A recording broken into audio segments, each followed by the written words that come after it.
Olá pessoal, eu sou o Rafael, esse canal aqui é o Engenharia Refinada e depois aí de um pequeno hiato de algumas semanas eu venho aqui trazer mais um vídeo para vocês.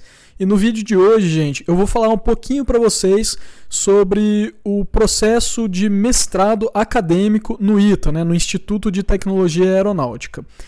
Então a minha ideia aqui nesse vídeo, gente, é fazer um resumo completo desde o processo seletivo até o mestrado propriamente dito, tentando aí responder as perguntas que as pessoas me fazem aí.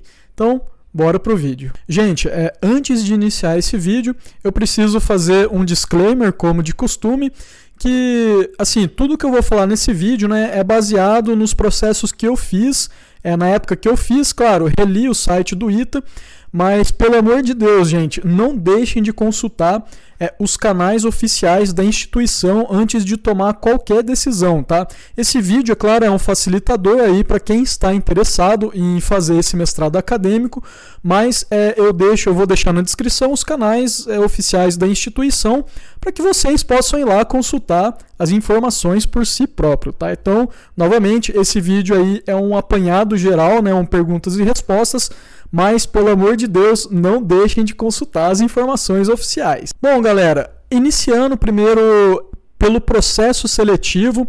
No geral, o processo seletivo de mestrado acadêmico no ITA, ele ocorre 2 vezes no ano. Ele ocorre uma vez no primeiro semestre e uma vez no segundo semestre. E isso é muito bom, porque eventualmente, se você tomar a decisão de fazer no segundo semestre, você não precisa esperar virar o ano para poder fazer o processo seletivo. Eu, no caso, eu entrei no segundo semestre de 2019, então isso para mim foi muito bom. É uma informação importante. Com relação a formação, no geral, o processo seletivo é para pessoas graduadas, mas também tem algumas regras para pessoas no final da formação e também regras especiais para quem tem formação militar. Então, novamente, eu sempre recomendo que vocês consultem o site, mas é possível, por exemplo, até mesmo fazer o mestrado tendo uma formação de tecnólogo, Aí existe uma etapa do processo seletivo que vai envolver uma avaliação do seu currículo e aí todas essas informações da sua formação acadêmica vai entrar nessa etapa, tá? Em seguida, uma outra etapa do processo seletivo do mestrado acadêmico do ITA é a pesquisa, o projeto preliminar de pesquisa. Então, quando você vai fazer a sua inscrição para o mestrado acadêmico, você já tem que ter um projeto preliminar de pesquisa. Agora é o seguinte, pessoal, respondendo já algumas perguntas que muita gente faz, mas esse projeto preliminar de pesquisa, ele é escrito em pedra, se eu fizer eu não vou poder mudar, mas e se eu achar outro professor, mas como que eu faço?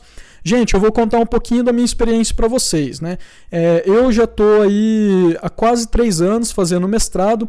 Quando eu entrei, eu escrevi um projeto preliminar de pesquisa, só que isso não é tão escrito em pedra assim, pelo menos não foi comigo. Eu escrevi um projeto preliminar, ele foi aprovado no processo seletivo, eu entrei.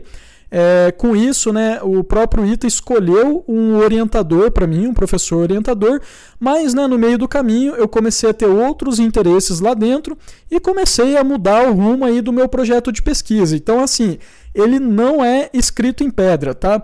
Mas o que é recomendável, é muitas vezes que você converse com algum professor e você já tem aí um projeto preliminar, porque querendo ou não, ele faz parte da avaliação, tá? Mas pelo menos comigo e até onde eu sei, ele não é escrito em pedra. Você não precisa se apegar a ele 100% se você, claro, desenvolver outros interesses dentro da instituição. É bastante possível mudar um pouquinho de área, Não sei até que ponto, mas em algum ponto é possível mudar de área sim, porque eu estou mudando algumas coisas com relação ao meu projeto de pesquisa inicial. Depois, gente, tem a fase da prova de matemática básica, que tem lá no site do ITA, que vocês podem consultar. E essa é uma etapa que gera muitas questões também aí por parte das pessoas que estão interessadas e que às vezes me perguntam. A primeira pergunta é com relação à dificuldade da prova, pelo seguinte, porque como a maioria das pessoas conhece, a graduação do ITA é um dos cursos mais difíceis do Brasil, se não o mais difícil, ou um dos mais difíceis. de se entrar, né? Porque a prova de matemática ela é muito difícil, muito complexa, né? Relativamente, em comparação com outros cursos. A prova de matemática do mestrado, gente, ela não tem o mesmo nível de dificuldade da prova de graduação, tá? Isso não significa que ela seja fácil, ela é uma daquelas provas ao estilo GMAT, com questões de múltipla escolha ali. E é o seguinte, pessoal, a grande vantagem é que essas provas de matemática básica, vocês acham elas por aí nos canais oficiais do ITA, tá? Então, ela não é tão difícil quanto essa da graduação, né, para entrar na graduação, mas requer um pouco de estudo. Eu passei aí uns 2-3 meses estudando e, principalmente, eu pratiquei muito as provas de anos anteriores, tá? Então, assim, ela não é tão difícil quanto a graduação, ela é bastante factível, tá, gente? Especialmente se você veio de um curso de exatas, né, como engenharia, física, matemática, mas requer um certo esforço e um certo estudo. Então, não deixem de fazer provas dos anos anteriores. Em seguida, gente, tem a prova de inglês. Pelo menos no ano que eu fiz, a prova de inglês basicamente era um texto que você tinha que fazer a tradução desse texto.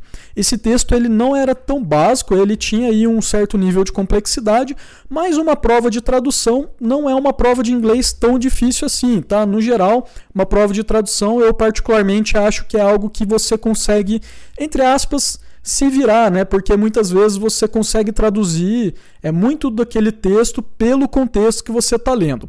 Com relação a essa prova de inglês, gente, eu achei uma de ano anterior no canal da Engenharia Civil, né? Porque as provas antigas elas estão nos canais aí das engenharias do ITA e eu achei uma no canal da Engenharia Civil. É mais difícil de achar do que as provas de matemática, mas você acha pelo menos uma aí, tá?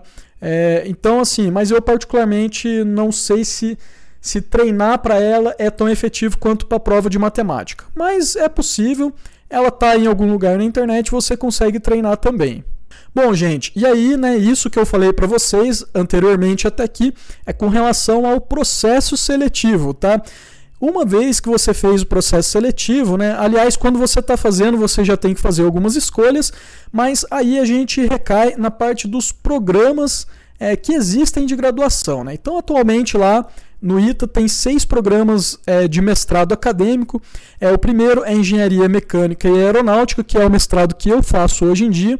Inclusive, posso falar um pouquinho mais dele, né, um pouquinho mais a fundo em um outro vídeo. Então, se vocês quiserem, coloquem aí nos comentários que eventualmente eu posso trazer também para vocês. Depois, né, tem Engenharia Eletrônica e Computação. Em terceiro lugar tem lá Engenharia de Infraestrutura Aeronáutica. Depois tem o mestrado em Física, em seguida Ciências e Tecnologias Espaciais e por último tem o mestrado em Pesquisa Operacional, que é com parceria com a Unifesp, né? Aqui em São José dos Campos tem uma Unifesp e aí esse mestrado de Pesquisa Operacional é em parceria com a Unifesp. Então são os programas de mestrado que tem. Dentro de cada um desses programas existem as áreas de concentração, né, que vai definir um pouquinho melhor aí as linhas de pesquisa que você vai ir, né, o que você tem de possibilidades e o que você tem de matérias, de laboratórios, etc. Então, né, por exemplo, com relação ao mestrado em Engenharia Mecânica e Aeroespacial, existem 3 áreas de concentração. A primeira é Projeto Aeronáutico, Estruturas e Sistemas Aeroespaciais, né? Essa é a área de concentração que eu estou atualmente, então é sobre ela que eu posso falar para vocês em um próximo vídeo. Em seguida tem Propulsão Aeroespacial e Energia e depois tem Materiais, Manufatura e Automação. Então essas 3 áreas de concentração estão dentro aí do programa, né, de Engenharia Mecânica e Aeronáutica. Bom, galera, aí passado, né, essa parte aí de processo seletivo e programas e áreas de concentração, a gente tem aí o mestrado propriamente dito e o que é preciso fazer para se formar. Bom, para se formar é o seguinte, pessoal, lá no mestrado acadêmico, né, existe uma contagem de créditos e como que é feito, né, para que serve essa contagem de crédito? É o seguinte, pessoal, cada matéria que você pega tem uma equivalência em número de créditos, na média são 3 créditos por matéria e você precisa de 18 créditos para se formar. Então, na média, você tem que fazer 6 matérias para poder ter o crédito com relação às matérias, tá? E aí você faz 6 matérias e mais uma dissertação de mestrado, né? Que no caso é a etapa que eu estou fazendo agora. Eu estou finalizando minhas matérias, é por isso que eu me motivei para fazer esse vídeo aqui para vocês. E agora, né, eu estou aí com o meu orientador e co-orientador definindo tema, linha de pesquisa, bibliografia, etc. Tá? Então isso daí é com relação a créditos, matérias e o que você precisa fazer lá dentro efetivamente, né? Uma outra coisa interessante, pessoal, que é uma informação que é sabida lá dentro, é que assim, existem matérias que têm somente 2 créditos, mas eventualmente, né, as pessoas até conseguem 1 ou 2 créditos a mais com a produção científica de artigos. Então isso é uma informação interessante aí também, para caso você já esteja lá dentro ou esteja pensando em fazer o mestrado. Em seguida, galera, existem as modalidades de formação. E tem 2 modalidades, né, que são colocadas lá, que é a formação como aluno especial e a formação como aluno regular, né? E qual que é a diferença entre uma ou outra? É o seguinte, pessoal, muda alguns aspectos, né? Um desses aspectos é tempo de formação. O aluno especial, ele tem até 3 anos para ele ficar como aluno especial.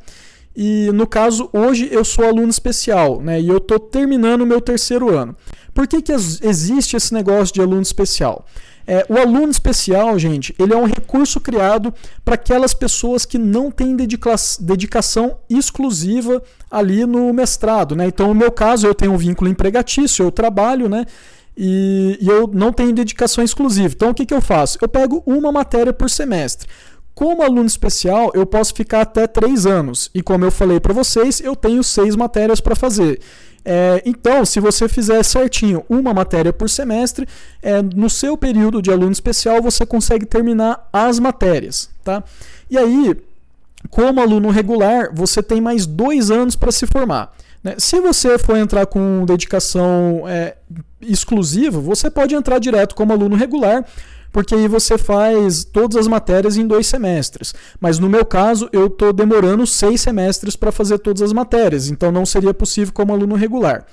Aí, como aluno regular, você tem 2 anos, né, onde você precisa cumprir os créditos e fazer a sua dissertação para poder se formar. Basicamente, pessoal, como aluno especial, a gente não tem um vínculo formal com a instituição. É só um recurso para a gente poder ter um prazo alongado aí para finalizar as matérias, tá? Então, caso você esteja no mercado de trabalho e esteja pensando em fazer o mestrado, essa é uma modalidade interessante e com relação aos processos seletivos e tudo mais, é similar ao que eu já falei aqui. São os mesmos processos seletivos, porém, como aluno especial. Bom, e por último, gente, queria falar rapidamente aqui sobre uma outra pergunta bem recorrente também, que é com relação à dificuldade do curso. O pessoal fala, poxa, mas e aí, o ITA é difícil mesmo? O mestrado é difícil?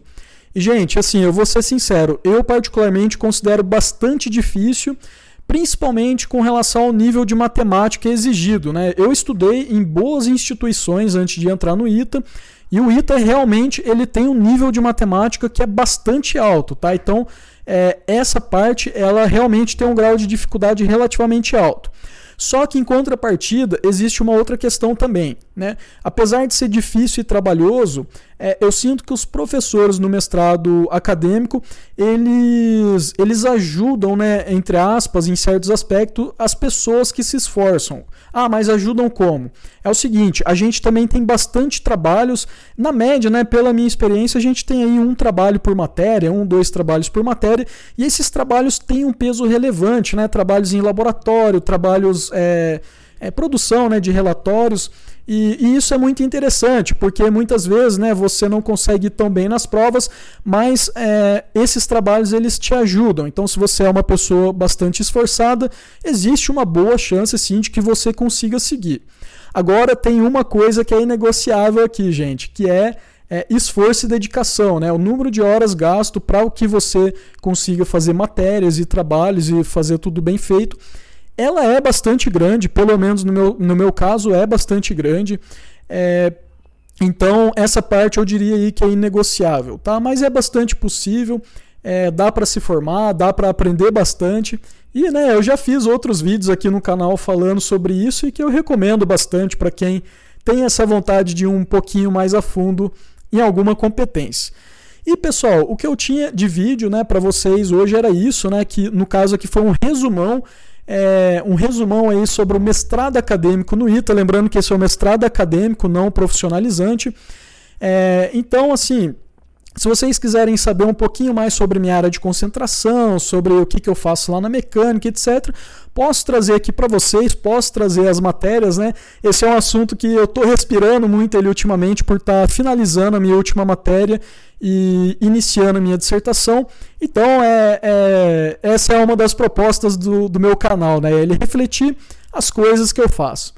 Galera, muito obrigado pela atenção de vocês. Como sempre, né, deixem um like, recomendam vídeos aos amigos e amigas para dar aquela força e até a próxima.